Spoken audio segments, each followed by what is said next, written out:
జయరామ్ గారు, మనం గత కొద్ది రోజులుగా చూస్తూ ఉన్నాము రాజగోపాల్ రెడ్డి మరి మంత్రి పదవి ఆశిస్తూ ఉన్నారు.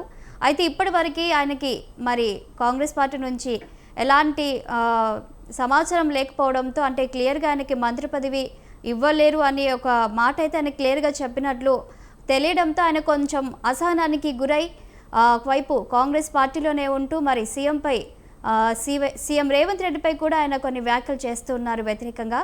మరి మంత్రి పదవి ఇవ్వకపోతే ఈ విధంగా మాట్లాడడాన్ని ఎలా చూడాలంట?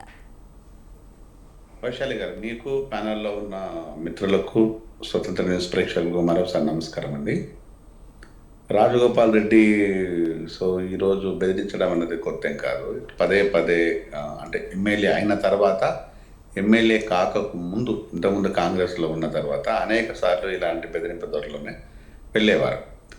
రాజగోపాల్ రెడ్డి ఎందుకు అలా నిర్ణయాలు తీసుకుంటున్నాడంటే తనకు అసహనం, ఇది ఇంతకుముందు ఎంట్రోలో చెప్తున్నట్టుగా 100% అసహనం. తను ఏదైతే ఎక్స్పెక్ట్ చేశాడో ఆ ఎక్స్పెక్ట్ చేసిన దానికి రీచ్ కాకపోవడం. ఇది ఇక్కడ జరుగుతున్న విషయం ఏంటంటే, పదవుల కోసము వెంపర్లాడను అనుకుంటూనే పదవులు కావాలని ఒక రకమైన ప్రెజర్ గురి చేయటం, ఇంకా చెప్పాలంటే రాజీనామా చేస్తా అనేది బ్లాక్మెయిల్ విధానం కదా. ఇలాంటి విధానాలు చేసుకుంటూ పోతుంటే రాజగోపాల్ రెడ్డికి డెఫినెట్గా అగౌరవంగానే ఉంటుంది.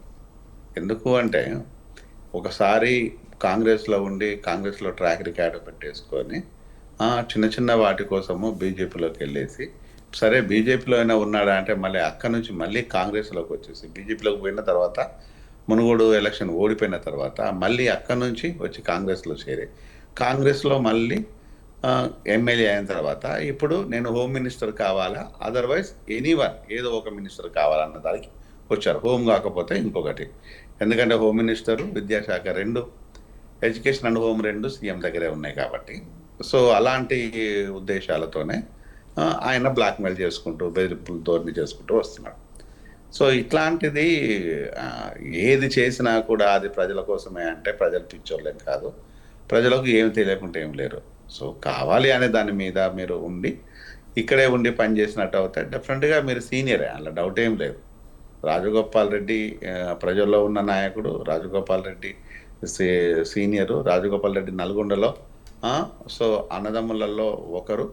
అందులో డౌట్ ఏం లేదు. కోమటిరెడ్డి బ్రదర్స్లలో ఈజ్ ఒక ఫెమిలియర్ వ్యక్తి, కాంగ్రెస్కు ఒక మంచి కార్యకర్త, అందులో ఎవ్వరికి ఎలాంటి సంకోచం లేదు. కానీ నీ మీద నీకే అసహనం వచ్చేసి నువ్వు ఏదో గోల్ పెట్టేసుకునే దాని మీద అసహనంగా బిహేవ్ చేస్తే ఎవరికి నష్టం లేదు, నీకు మాత్రమే నష్టం అనేది నా ఉద్దేశం. అంటే ఎప్పుడైనా కూడా మనం ఒక పార్టీలో ఉండేసి ఆ పార్టీలోంచి రచ్చకీర్చే కంటే ఇంటర్నల్గా మాట్లాడుకుంటే బాగుంటుంది అనేది ఎవరైనా సజెస్ట్ చేస్తారు, దాన్ని కేర్ తీసుకోవాలి.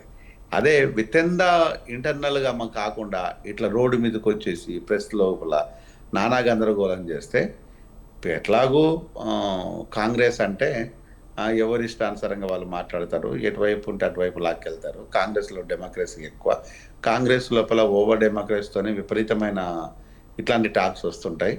అంటే కాంగ్రెస్ ఏం చెప్తుంది అంటే, ఈ మాటకి మాది నేషనలైజ్డ్ పార్టీ, మా దగ్గర డెమోక్రసీ ఎక్కువ, మేము అందరికీ స్వేచ్ఛ ఇస్తామని చెప్తారు. అఫ్కోర్స్ స్వేచ్ఛ ఇస్తారు, డెమోక్రసీ ఉంటుంది, అని డౌట్ ఏం లేదు. కానీ అది ఒకరినొకరు ఆ ఇంపాక్ట్ని కప్పించుకోవడం కోసం అనే దాన్ని ఉంటుంది. అంటే ఈరోజు ఫైనల్గా ఈరోజు ఆయన డిసైడ్ చేసుకున్నది ఈరోజు మొదటిది కాదు, చివరిది కాదు.